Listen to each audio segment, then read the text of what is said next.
So here is my Whirlpool oven.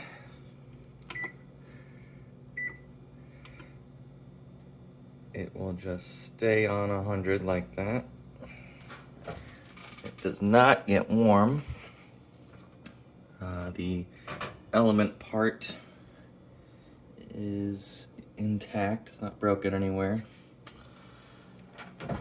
Can anyone recommend any fix or something to check?